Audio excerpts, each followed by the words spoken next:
let's talk history. Let's analyze what the fuck happened in this Dabbleverse, shall we? Imagine growing up as a kid with a stutter, to having a recurring role on the most popular radio show of all time, then becoming the announcer on The Tonight Show, to walking the red carpet at movie premieres. With win after win, you'd probably feel like you could do anything. But what if it all went away? The fame, money, and respect, and you were reduced to reading insults for $2 at a time. You know how many people are going to piss in your grave. Didn't you kick your dying cat? When you swallow KB, do you scrape it from your belly or do you drink straight from the spigot? The inside. Foreclose that Tristan lost.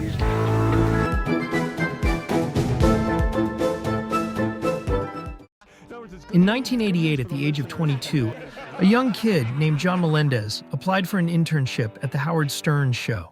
I said, hey, I got this guy I go to school with. He sits next to me. He's a big fan of the show, and I think he'd be perfect. And he said, but he stutters.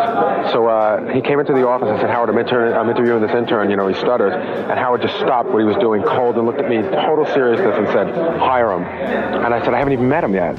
He said, hire him. He goes, the guy stutters, hire him. Since John had a stutter, Howard thought it would be funny to have John ask celebrities on the red carpet the craziest and most embarrassing questions. And Howard was right. It was cringe, awkward, and absolutely hilarious. By any chance, do you ever accidentally fart in the catcher's face?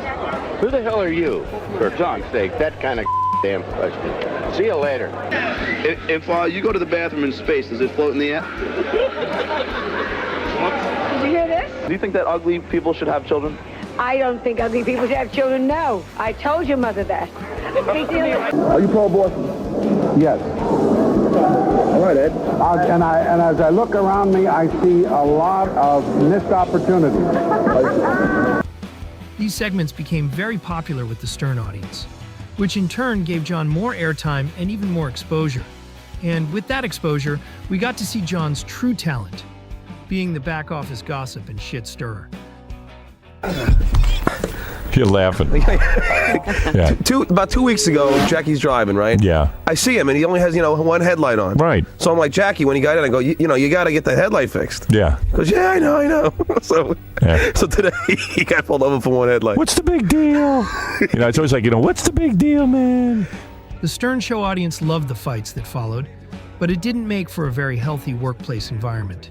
And to this day, John and Gary still don't have a very friendly relationship. It may be due to John taking extra pleasure in torturing Gary.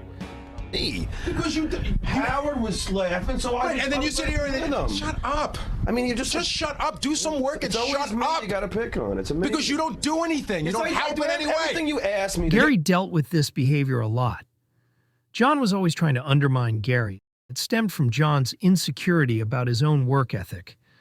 His lack of work ethic was the main reason he worked at the Stern Show for 15 years, but couldn't get any higher than a phone screener. Stand there and mock me. Be honest. Well, I laughed, but you weren't laughing? I wasn't laughing. I was laughing at you because you're sitting there giggling. Exactly. At Gary. You stand there like the court jester. No, it's true. All right, whatever. No, you don't see yourself. All right. John's like, oh, okay. I can even go into this idiot's head now. He's going to go, no, I get Howard. You don't want to get Gary upset, so you're just saying. No, I'm being but the serious. truth is, John, you sit there and you mock me. I wasn't. John's attitude didn't go unnoticed by others as well. Yes, Casey. Howard, that is the biggest pet peeve I have about John. It's just that you are such a ball breaker. I mean, he's trying to get stuff done, and you just sit there and you just laugh. John's ability to annoy and instigate didn't just start verbal arguments. They sometimes led to physical altercations.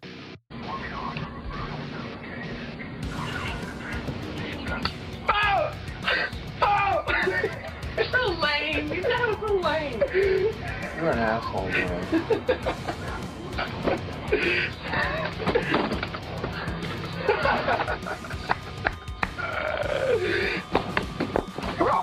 Fuck you, man. Fuck you, man. The fuck? Come on, don't fucking go. Hey. I'll fuck you up, man. Fuck you, man. Fuck your fucking face up. Hey, fucking asshole, man. Fucking piece of shit. You're a piece of shit. What, you can't take a little fucking joke, Ralph? No, I'm fucking sick, all right, John? Shit, I'll fucking smack you in the fucking face.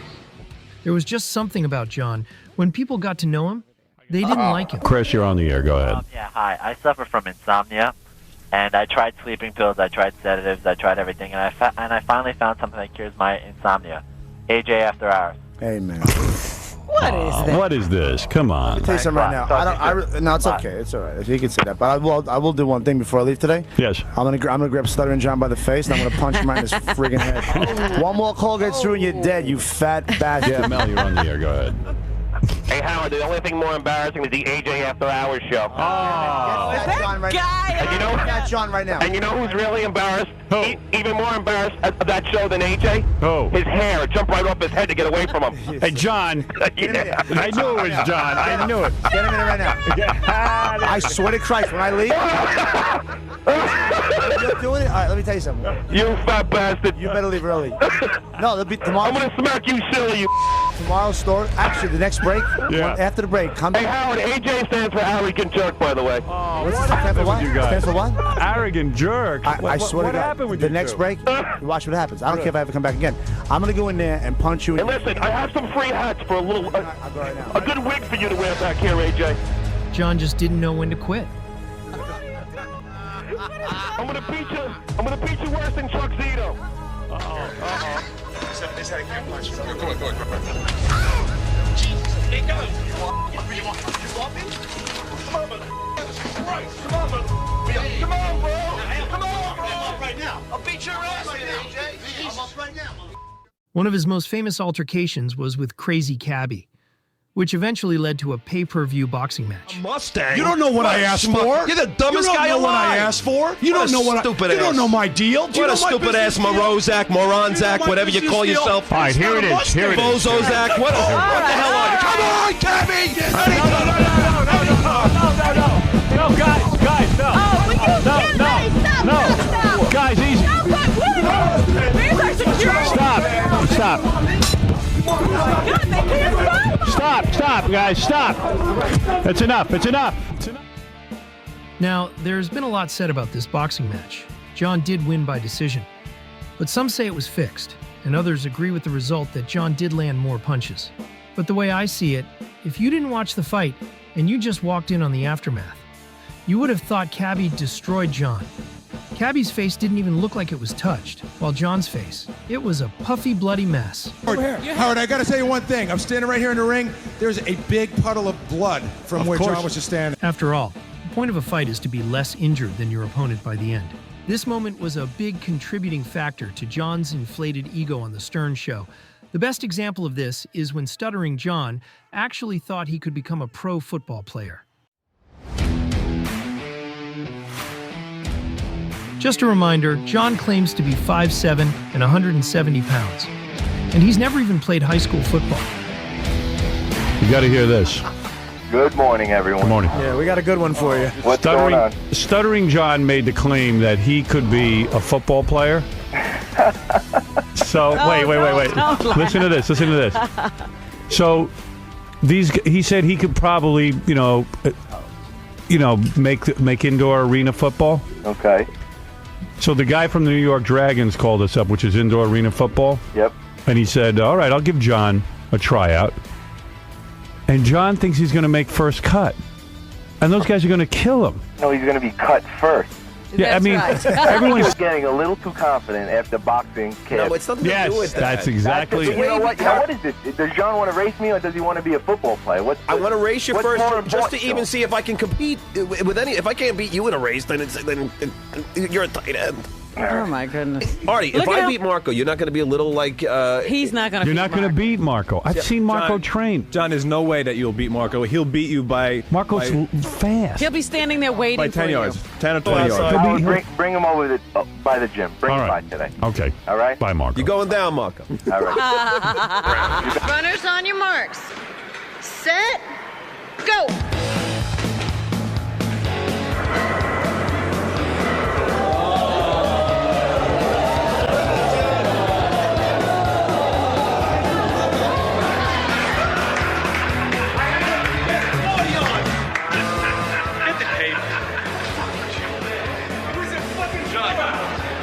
I'm just curious because now this will really shut my fantasy up. What's your fantasy? I always thought I can do a good job. I guess not. if fucking Marco could beat me. Marco, the NFL football player. I'm just curious to see what I could do with 40 in. Set, go! 5, 2, 5. Watch. Tell me this. What? 5, 2, 5. I called it before you did. You know what? You're already cut. Good job. Yeah, all right, so I'm cut. I know what you're thinking. Great. He was humbled. But that's the thing about John. He can't be humbled because he will spin it in his head and say something stupid like this. I'm only 0.8 of a second behind him. I'm only 0.8 behind him. 0.8 of a second. I know not everyone is a sports fan, so let me explain how ignorant that comment is and put this in perspective. Wide receivers in the NFL usually run the 40-yard dash in about 4.2 to 4.5. So that means they are running around 9 yards per second.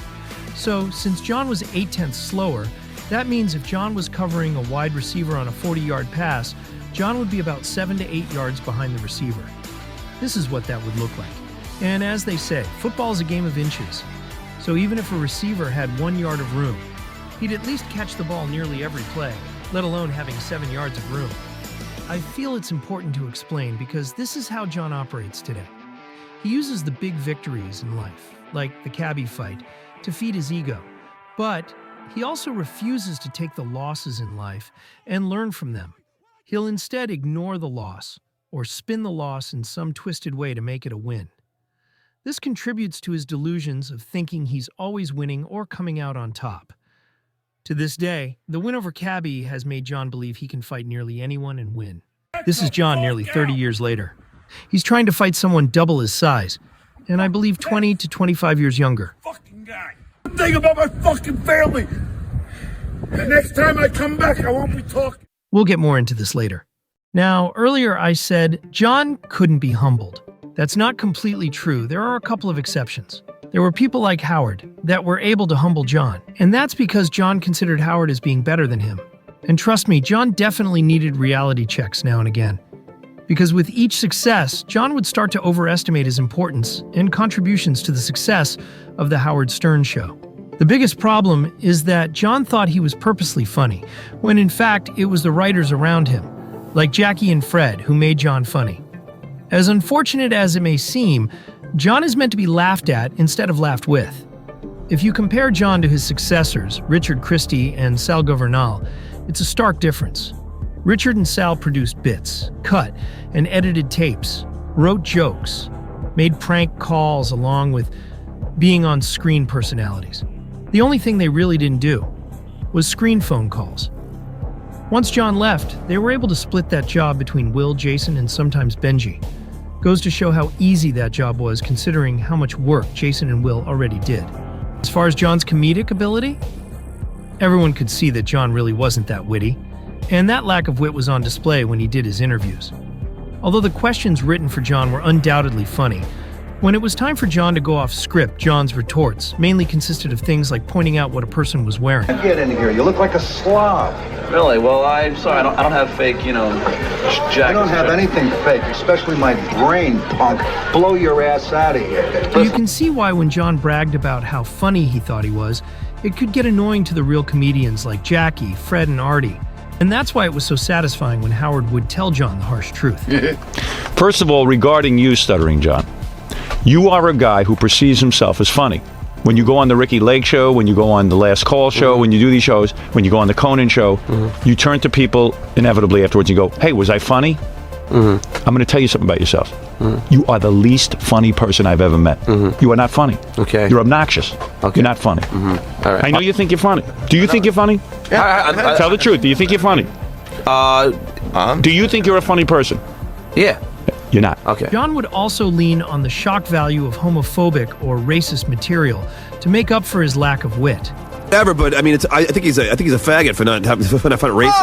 Oh! Crazy man. Now, I'm not saying I'm offended by this type of humor. I subscribe to the Patrice O'Neill school of thought. As long as the joke comes from a place of being funny, then I don't care. It's funny. This is the thing. I don't know her, but I'm assuming that she has nothing to do with funny. So I'm gonna speak as the expert on funny. Funny people should just be left to trying to be funny. What if they're not funny? Then you made a mistake. But how many times has how many unfunny rape jokes lead to rape? Like, I don't know how many jokes about rape there are. There's a lot, but your world is not funny. Your world is next on the big story. My world is people trying to be funny. Well, I mean, you think it's okay to try to make jokes about rape? I'm diabetic. I make fun of that. I'm a victim. I might lose a toe. But I'm trying to make fun of. I'm trying to make fun of anything I think I can make fun of. So I don't think majority of people have a problem with John making off-color jokes. The problem is, John today will demonize anyone who makes a politically incorrect joke and goes so far as to report people for making those jokes. I've already contacted the LGBTQ+.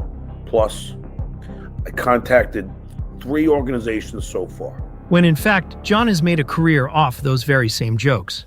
Okay, all right. Okay. Take it easy, really. All right. All right, now we're rocking. You see? That I like.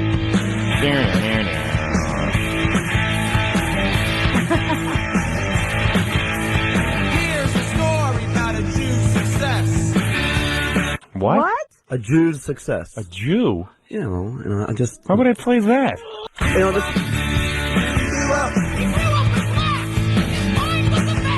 What was this? He's real upper class? No, he grew up with blacks. This is good. He grew up with what? He grew up with blacks. His mind was a mess. Yes, you always say that you grow up, you know, it gets good now, and now it just starts happening. What does it say, A Jew boy? story. No, it goes, poor little Jew boy thought he was a coon. And then you keep going. Poor little Jew boy thought he was a coon.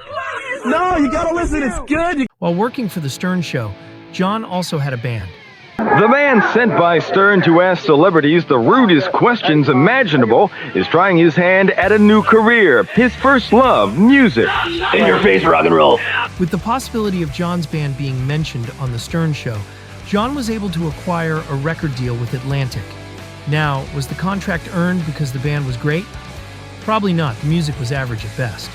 But John did get to open for Ozzy, so the band was at least adequate enough to play in front of a crowd. John was infamously paid very poorly at The Stern Show, so John would organize weekend comedy shows with extremely talented comedians like Jim Florentine, Artie Lang, Nick DiPaolo, Jim Norton, and Bob Levy. The comedians would say, John would do 15 minutes on stage, 10 minutes of which was John playing a tape of his celebrity interviews. Then the real comedians would carry the rest of the show, while John took home the majority of the money. John would also work the phones and try to get free stuff from Howard's fans, like Yankee tickets and stock market tips. This definitely would rub Howard the wrong way. By the way, what was John talking about? In other words, when he sits behind home plate, they bring him vodka and cranberry. It's like catered stuff. Absolute and cranberry. And how does he sit behind home plate? Oh, somebody gives him tickets. Who gives him tickets? The people? You mean through me? He gets them. I got a friend I mooch off. He has connections. He mooches off of my name. At what point do you stop working my telephones for gifts? At what point? Are you out of your mind? For free stock tips, for free IPOs? No. Let me tell you something, Johnny boy. I'm wise to you. Wise to me? It's a friend I have in 7 years. No, you don't have a friend for 7 years. It's a listener of mine that calls in, and how come I can't figure out how to glom off my listeners, but you can? Whatever. After 15 years of working for Stern, John was at a point where he wanted to leave, so John began looking for something better. And he got the break he was looking for. He landed a spot on the reality TV show, I'm a Celebrity, Get Me Out of Here. This gave John an opportunity to be exposed to a wider audience. And John was eventually noticed by the people from The Tonight Show with Jay Leno. They asked John to audition for the announcer's job. And to everyone's surprise, he got the job. Now all John had to do was tell Howard. It's a shame you got to do that. Hey, it's also a shame that Stuttering John's last day today, and now we're talking about this all the time. Hey, you know what, though? Mel was talking to me about that. He goes, John's a traitor. I go, really? What is that all about? He goes, look.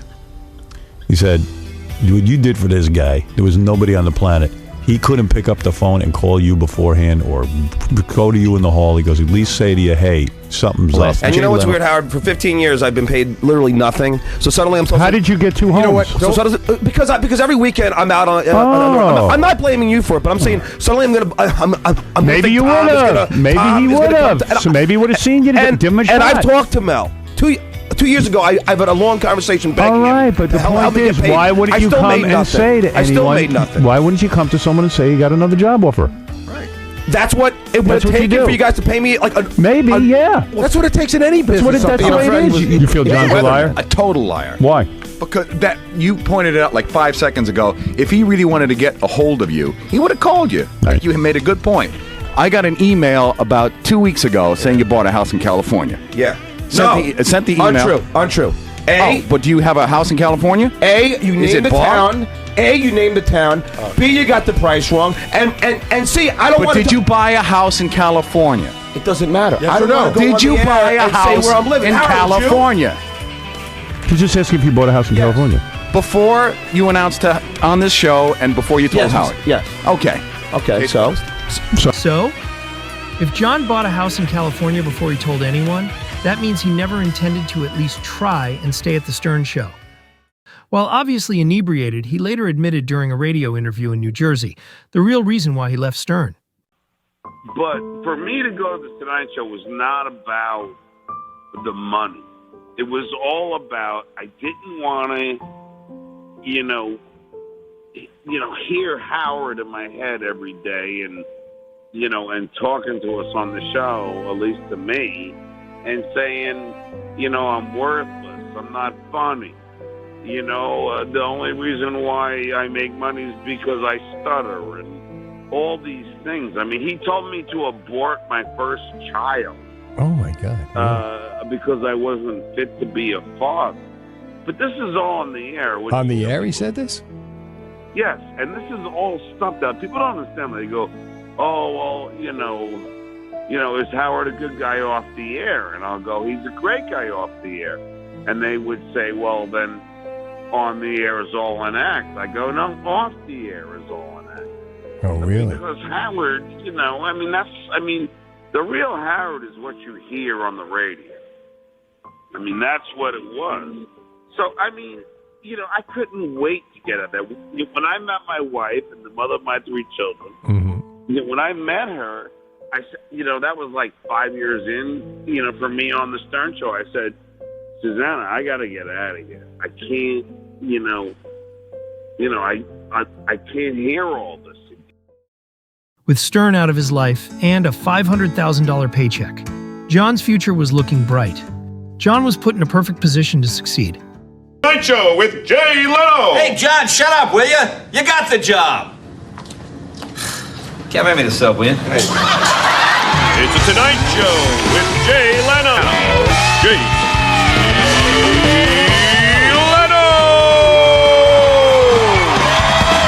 Now, John, you have to relax. All the monologue, he's sitting like this. Learn to relax. Are you relaxed? Oh, Jay, I'm so relaxed. Good. Now, stop doing that stupid announcer voice. Unfortunately for John, success wasn't inevitable. John's chemistry with Jay was awkward, and within weeks, John was moved into the audience and saw less screen time. Gossip columnist Mike Walker later wrote in his book, Jay discovered misconceptions about their new hire.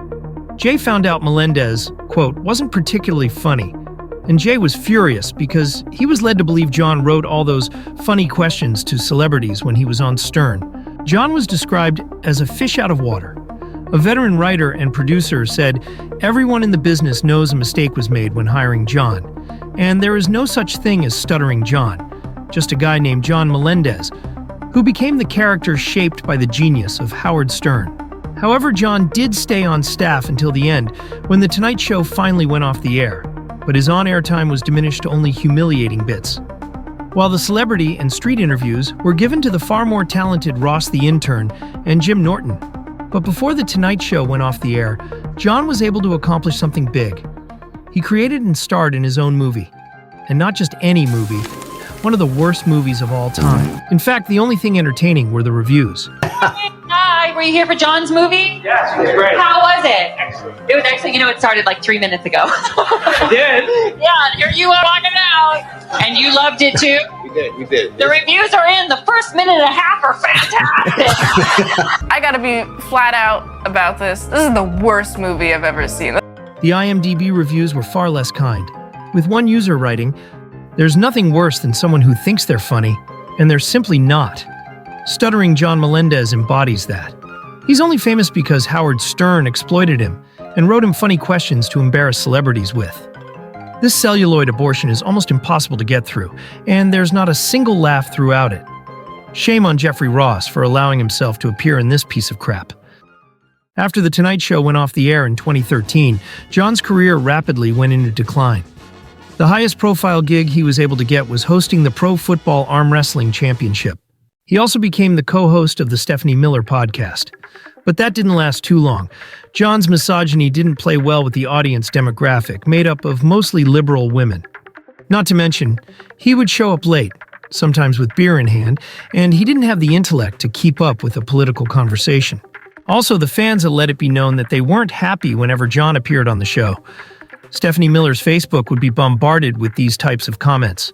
"How can we have a discussion about Donald Trump's sexual misconduct while Stuttering John is so creepy on your show? Going to have to stop listening on Fridays. How could you let this go on this morning? Poor Vanessa. So disappointed." Now, I'm not sure what happened during this incident, but it appears John was getting really weird. It's no wonder John only lasted a few weeks on the show. With no real prospects for the future, and having abandoned his wife of 15 years in 2012 because he, quote, didn't want to eat pizza every night. So now John owed large child support payments, and John was forced to get a day job. He worked as a mail delivery man and Uber driver. This appeared to be when John hit rock bottom. But people have been predicting this for years, especially when it came to the demise of John's relationship. Linda, go ahead. You're on the air. We have. I'm telling you. I believe that. Howard, I have a theory. I think Susanna has a grand plan. When that woman comes to her senses and goes to the divorce lawyer, is he going to have a field day with the grounds for divorce? He's going to pay for through the nose for that waitress service he's getting. Right. Only 50% is allowed. He is so delusional. I'm telling you, he is the most delusional man when it comes to relationships and people. John would have you think that everything is fine in his life.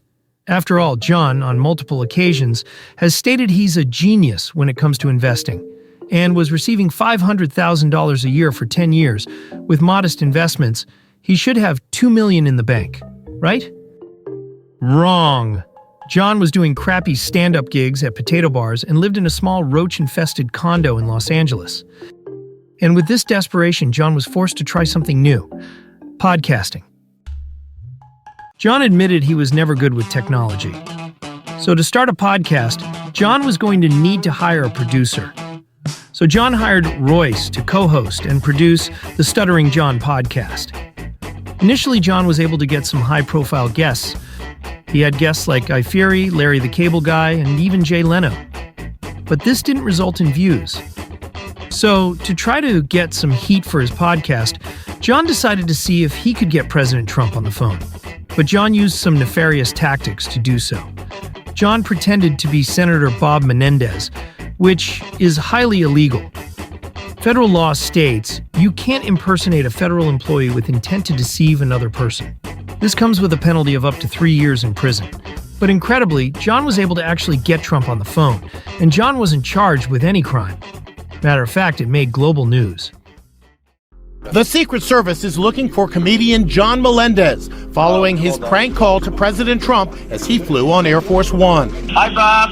Congratulations on everything. We're proud of you. Congratulations. Great job. With the renewed interest in Melendez, the question was, could he capitalize on his recent exposure? John did do some interviews. It was just ridiculous. You know, we were on my podcast, the Stuttering John podcast, and my producer Royce just says, we didn't have a guest, and hey, let's just call the White House. They didn't jump on it at first. Well, that's why it wasn't funny. But Kirk, but here's the thing, and I agree, like the call itself wasn't funny. But these interviews didn't lead anywhere. John just wasn't accepted by the mainstream. Once the prank call left the news cycle in a week, the only reason people wanted to talk to John was to reminisce about the Stern days. John was still looking to find a steady job in entertainment, and John thought he might have found that place. And that was as second mic with another shock jock, the controversial Anthony Cumia.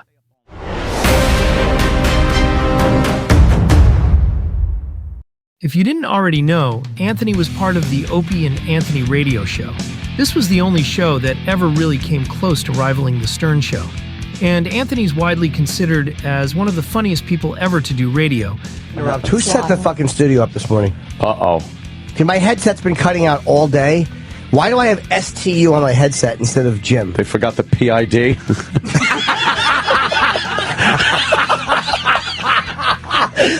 Precious might win, but she's actually hurt. The actress. Yeah. Yeah, she got hit with the biplane guns. No. Jesus. His perfect impressions and sharp wit kept even the best comics on their toes. But a racial Twitter rant that Anthony went on after being assaulted in the streets of New York eventually got Anthony fired from his job at Sirius Satellite Radio. The story was all over the news and made every newspaper. But unlike John, Anthony had millions of dollars saved. And so, Anthony started his own podcasting network called Compound Media.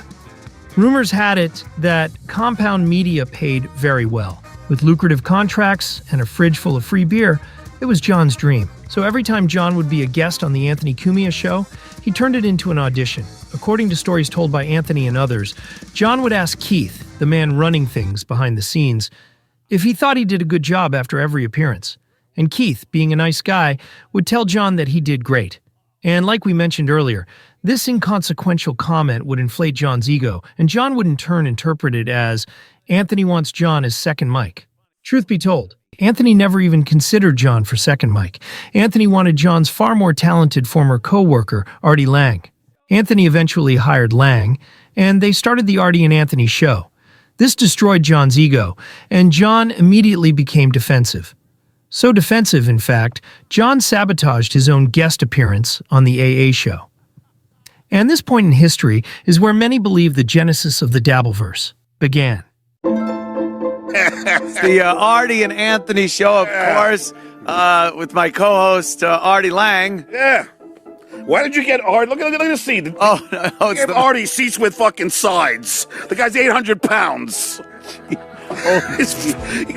Artie hadn't arrived at the studio yet, but that didn't stop John from making jokes at Artie's expense. Fits in there like a sardine. Now, of course, I gather Artie is a little late. Yeah. Heard? Keith doesn't have a microphone. No, he's Keith doesn't have him. Artie's on heroin time. Oh my God! As I said earlier, Artie hasn't arrived yet. And Artie was battling some very personal demons. But John, who claims to be his friend, is immediately going at Artie with some extremely personal attacks. This is so important because today, whenever anyone calls John out for going below the belt, John will constantly repeat the second-grade excuse of, they started it. Go right for the jugular. Of course. Of course. He says it with such pride, as if it's completely normal to go on with personal attacks about your supposed friend during a podcast broadcast to thousands of people. And this isn't the only time John does this during the podcast. What? One of Artie's big things is... Oh yeah, there's a lot of Artie big things. But I'm not talking about his weight, I'm talking about his the heroin he's got in his pocket. Oh, jeez. Now, he's not here to defend himself right now.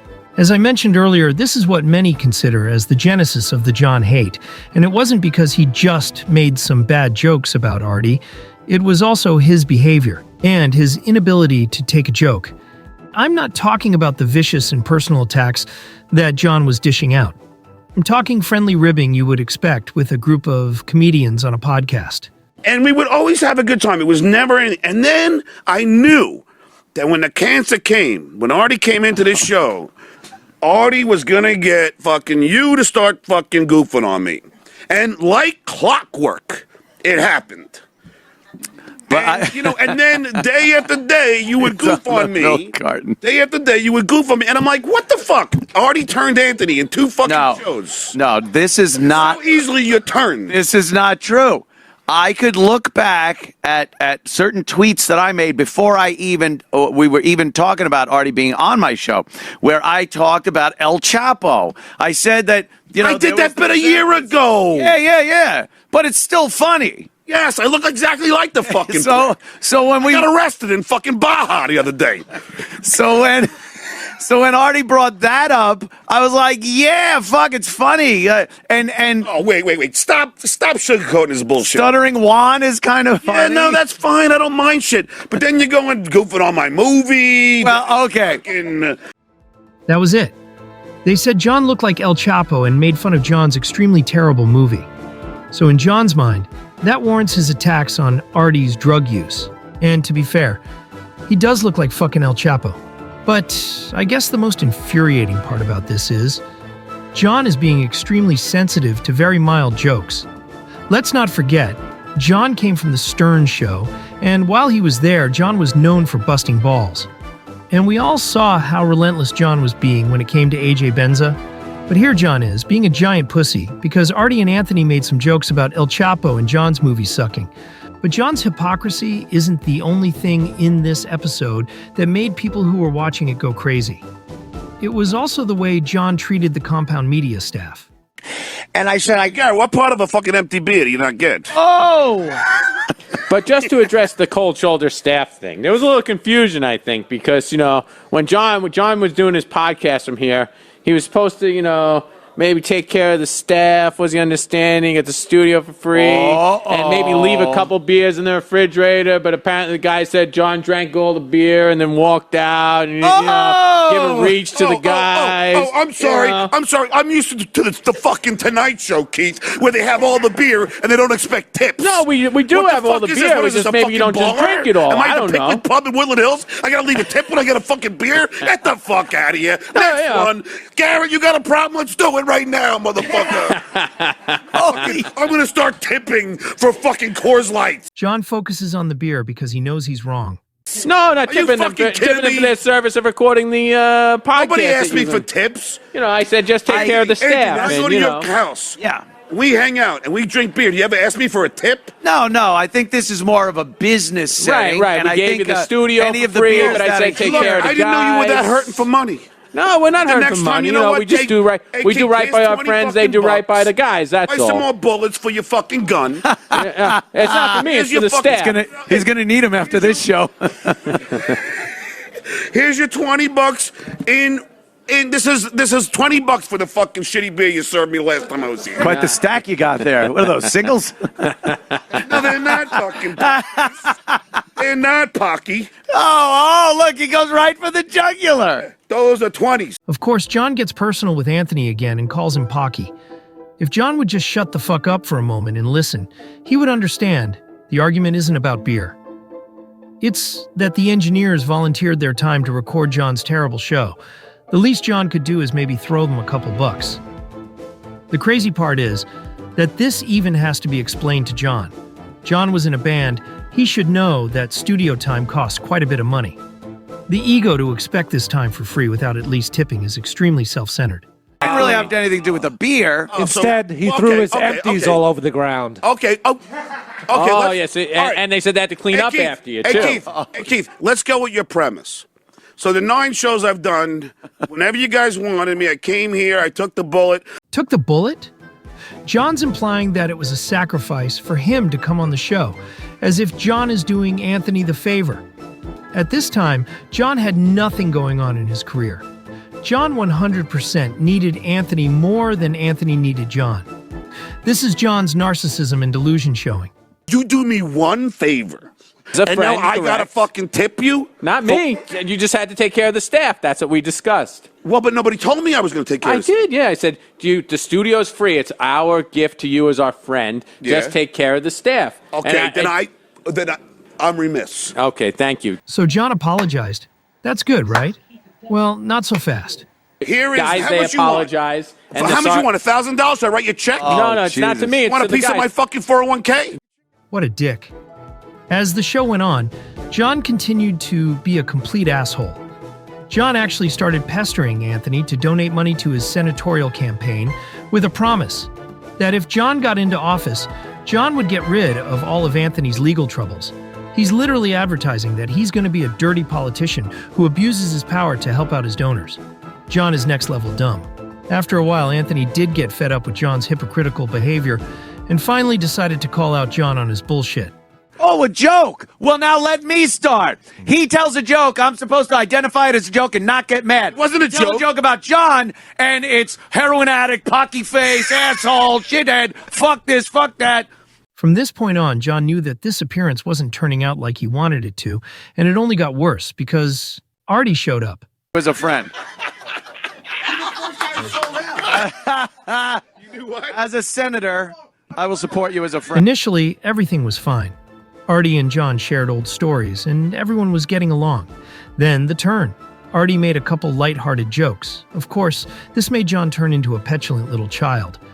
John knows he can't keep up comedically with Artie and Anthony, so John uses the only thing he has in his arsenal, which is personal attacks. So John would go back to the well and bring up Artie's drug use over and over.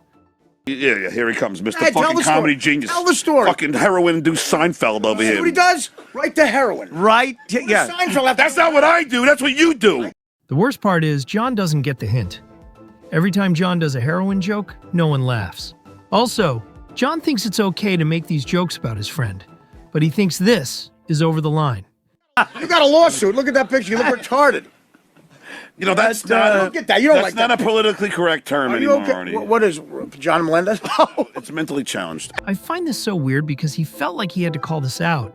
Yet earlier in the episode, John couldn't care less that Anthony said this. If I even love Ben. Great time, wherever he is. I love He's sucking a Anthony. cock somewhere. A little faggot. Is he gay? That's what those guys I don't are know. implying. Wow, it's amazing that John called out the word retard, but didn't say anything about that, especially since 2 out of 3 of his children are part of the LGBTQ community. Well, actually, it's not that big of a surprise.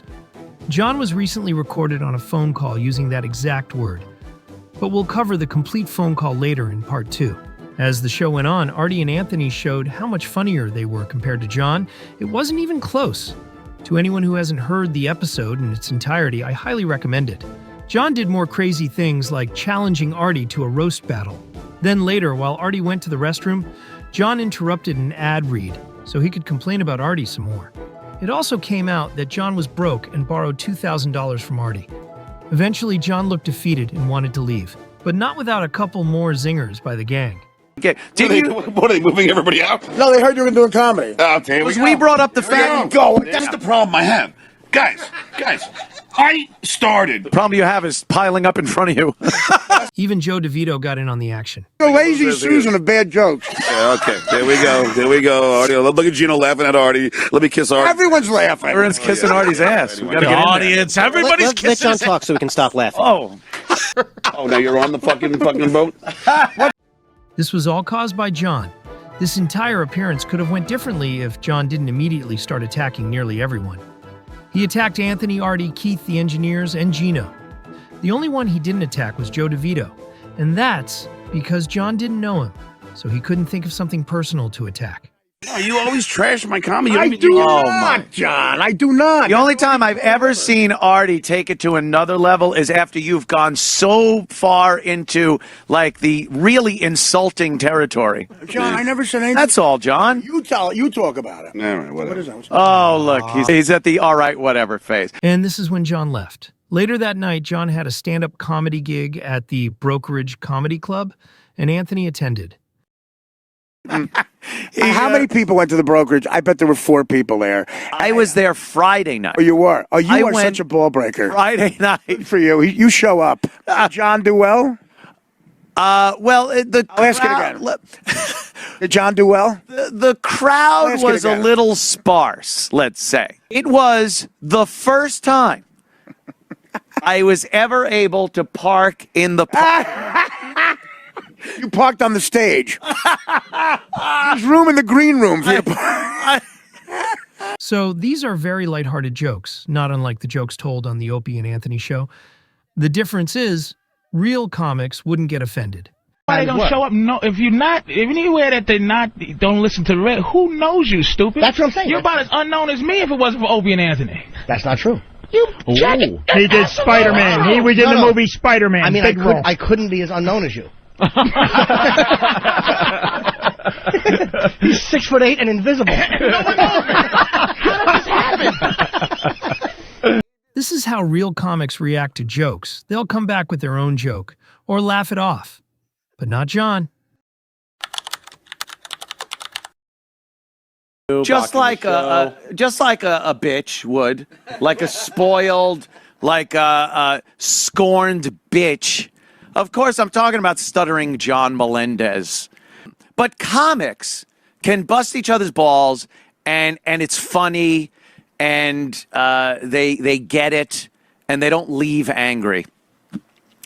Stuttering John Melendez, who is not a comic, can't take that. He cannot take slight little jokes about him and just turns around and just makes things very personal and in not even in a joking way. Now, I watched the show, and I'll tell you a little bit about it, but when I was done and ready to leave, I said, John, hey, good job. Good job. You know, I'll see you around. And I left. And then I came on the show and gave him that much criticism of his show. That much. Well, that much made John lose his fucking mind. And now the motherfucker is on Twitter just getting personal, all butthurt and angry. He texted Keith and said, here, we have the text. What did he say? Fucking asshole. Here it is. Tell Anthony I said he's a lying sack of shit. My brother, Mike, and I are shocked that he would lie about his experience at my show. It was a great experience at the Stuttering John Melendez show. Right up until Stuttering John Melendez got on the fucking stage. With help from Artie, who showed up late again, Anthony went on for an hour about how terrible John is. This sent John into a rage. 3 days later on John's podcast, he went on a tirade. And for those who are first being introduced to John, if you really wanted to get to know John's behavior when John gets angry and seeks revenge, this podcast had nearly everything in John's arsenal. So let's break down the arguments of someone who completely lacks self-awareness.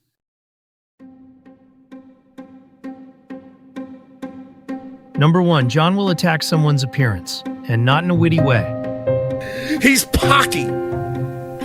Hey, the Pocky and Pudgy show. He's Pocky. Number 2, his insults are a projection of himself. You know, I said Anthony's alone in his empty house, and he's got fake friends. Because Artie doesn't have... Look, and I think Artie has said this, Artie's lazy. He doesn't have the motivation to... Like, he hated having to do his own show, and, you know, I mean, he showed up late for his own show. Really? The president could be on time for Thank you. Yeah. Thank you. Thank you. Hillary Clinton's on time. Hello. She was. Yeah. She was. All right. But John Melendez. Sit the f down. Sit the f down. Yes, where Nobody she wanted to was go. waiting on you. I've been waiting on you forever. She's not waiting on you. No, you're sitting here. You're sitting here. What's going on? You're sitting here. It's like, Look I at him. just He's walked a in mess. and they're getting loud. Number 3, John will downplay other people's talents or outright contradict his previous statements just to insult another person. You know, I have humility, and I'm rational, Anthony. Fucking, you are no Howard Stern. You're not even Opie. At least Opie fucking was a broadcaster. You really are unlistenable. Number 4, John will say someone is a bad person because of their bad behavior, although John previously ignored said bad behavior. Anthony got fired, of course, because of his racist rant, which is fucking, I mean, I don't know, Anthony, you really think it's okay the way you act on your show? You think it's okay to talk the way you do? Just a reminder, John has previously been on the Anthony Cumia show 9 times before making that statement. 9 times. Number 5, John will make ambiguous threats like saying, I know people, or you'll see what happens. And if you fucking do it again, Anthony, there will be repercussions. Ones that you don't even know. You don't know, Anthony. Number 6, and one of the more popular ones, the physical threat. And if you did that to my fucking face, I would beat the living shit out of you, Anthony. And there is no doubt that I can. Number 7, another popular threat, the lawsuit. And if you dare to do it again, I already have an attorney on this. Because if he incites any anger, any hate towards my children, I'm going to sue your fucking balls off, Anthony. You hear that? You pock-faced prick? I'm going to sue your fucking balls. Number 8, John will threaten other people's children. Because in his words, they started it. Because Keith Maresca, you have children, don't you? Yeah.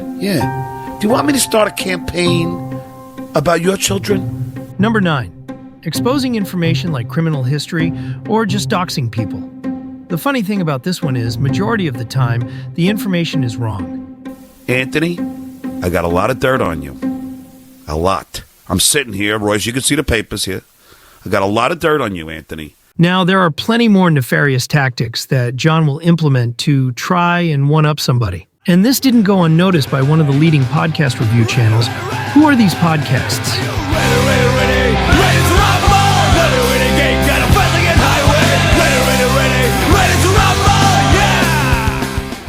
Who are these podcasts? WATP. The host Carl completely eviscerated John's podcast. Carl wasn't just goofing on John for the obvious reasons, like John being unfunny, but he was able to pick apart John's hypocrisy and lies. At this time, around 2020, John had a podcast where no one would call him out for his lies, and that's because hardly anyone watched. But Carl was a big fan of Howard Stern and the Opie and Anthony show. So when Carl heard bullshit, he was able to easily call him out. This is Stuttering John saying Anthony Cumia isn't famous enough to write a book. It's Anthony from the Opie and Anthony show. It wasn't Howard and Stuttering John. He was a fucking bit character on Howard Stern's show. And he goes, oh, wasn't he a local DJ who was in those 3 markets? He was on XM Radio, you fucking idiot! Carl was relentless on John. It was basically an hour of Carl bringing John back down to earth. No, I was never a comedian. Well, Artie, I was making comedy films as soon as I got my first Super 8mm camera when I was in freaking 4th grade. And, I wrote my first sketch in junior high in 6th grade. And we got an A on it. It was called The Smothered Brother. Did Stuttering John just brag about an A he got in 6th grade? He sure did. And he was telling Artie Lang that Artie Lang is wrong about how funny he is. Like, just so you know, Artie, you might think you know comedy. My teacher in 6th grade gave me an A on a film I made. Glory days. In typical John fashion, he made things so much worse. He started striking Carl's channel for copyright because Carl used video of John's podcast in the reviews. John, knowing nothing about the internet, thought this would get Carl's channel taken away. Of course, what Carl did was considered fair use, which meant Carl could use John's videos all he wanted as long as it was transformative.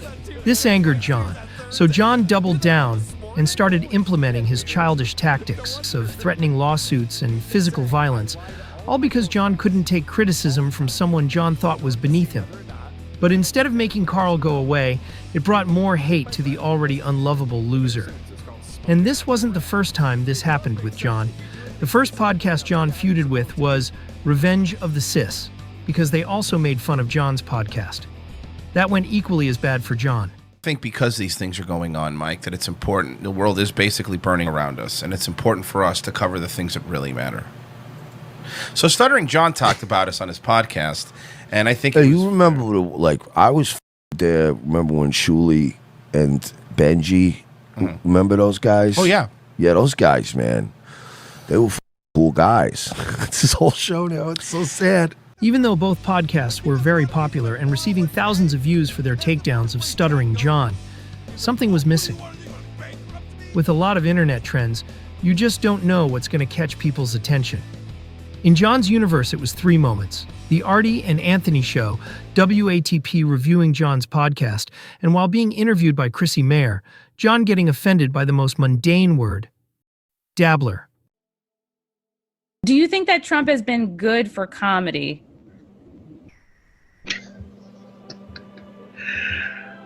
Is this whole interview going to be about Trump, or? If you really don't want to talk about it, I just figured. I thought you had done. I thought you had dabbled occasionally in stand-up, so that's why I brought that up. I dabbled occasionally, really. Yeah, I didn't know if it was a thing you were really doing or not, and I wasn't sure. Oh no! I've been doing stand-up for 20 years. I don't dabble. Okay, that's good. Have you been getting up much in the last 6 months or so? Well, since all my gigs have been canceled due to COVID, no, I haven't. But you know what, Christy, to say I dabbled in stand-up is so disrespectful. I haven't been disrespectful to you at all. And yet you respect me and say I dabbled. I didn't. I mean, I could have picked a different word. I didn't know that it was your main thing, honestly. I dabbled in stand-up. Okay. I mean that's so disrespectful, and I'm doing your show. I honestly don't know the extent to which you do stand-up. I mean, isn't that the point of an interview? Is like, oh, you can correct me if I'm wrong about something. No. You dabbled in stand-up when? Yeah, I don't know. I didn't know. I don't know how much stand-up you do, John. It was just an honest headline thing. plays all over, and you say I dabbled in stand-up. Come on. So you're more than a dabbler. That's fine. By any chance, do you ever accidentally fart in the catcher's face? Who the hell are you? Me. Because you powerless laugh, and then you sit here and shut up. I mean, you just shut up. Do some work and shut up. You gotta pick him. Because you don't do anything. You don't help in any way. I'm gonna grab Stuttering John by the face. I'm gonna punch him in his One more pull gets you and you're dead, you fat bastard. My deal? What a stupid ass Morozak, Moronzak, whatever you call yourself. All right, here it is. Bozozak, what the hell are you? Come on, Tabby! On the Opie and Anthony show. It wasn't Howard and Stuttering John. He was a fucking bit character on Howard Stern show. And he goes, oh, wasn't he a local DJ who was in those 3 markets? He was on Accent Radio, you fucking idiot. One of Artie's big things is... Oh yeah, there's a lot of Artie fans. See, but... I'm talking about his weight, I'm talking about his fucking... the heroin he's got in his pocket. Oh. As a comedian, you're a comedian, right? Yes, I dabble.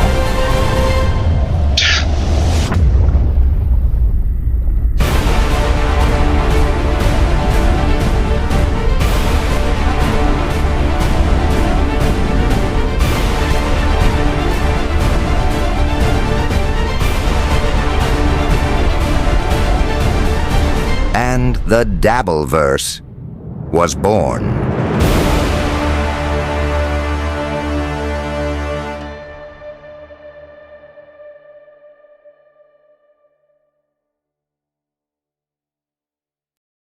Are you ready? I read the news. Look at that little look over to his friend, which we'll get into more. Artie, you get a horrible thing. And that's come on. So you're more than a dabbler. That's fine. What's the main character's name? Who cares? It's Stuttering John. This is basically his fan fiction that he wrote for himself. Remember when Shuli and Benji, remember those guys? Oh, yeah. Yeah, those guys, man. They were cool guys. It's his whole show now. It's so sad. Performance. I'm sure they. I said, hang in there with the guy. Let him develop a little bit. Maybe he'll. Tapes of you and Kate are funny, drunk, and pathetic. Yeah, I was definitely drunk. Lawsuits about as real as.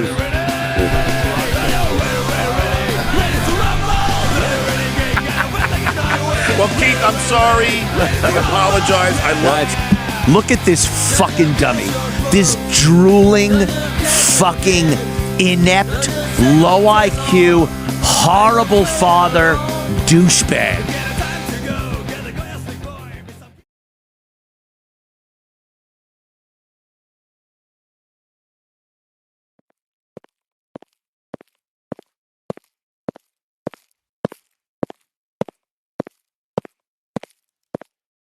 I met a patron of the Scotland Yard pub who knew John and agreed to be interviewed and recorded.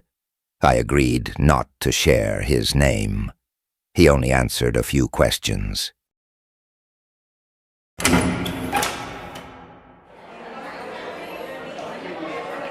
What did you think of John's podcast? Well, his politics are different to mine. And not that I'm really into politics anymore, but he was kind of passionate about it. When it comes to politics, do you think he's knowledgeable? It's not so much knowledgeable, it's more spinning. So he's knowledgeable enough to know how to spin shit. Does John introduce himself as a celebrity? Yeah, I would say pretty much I learned that in the first 5 minutes or 3 minutes. And I'm not a very social person. Pretty much, yeah, that's how he introduces himself, especially to women.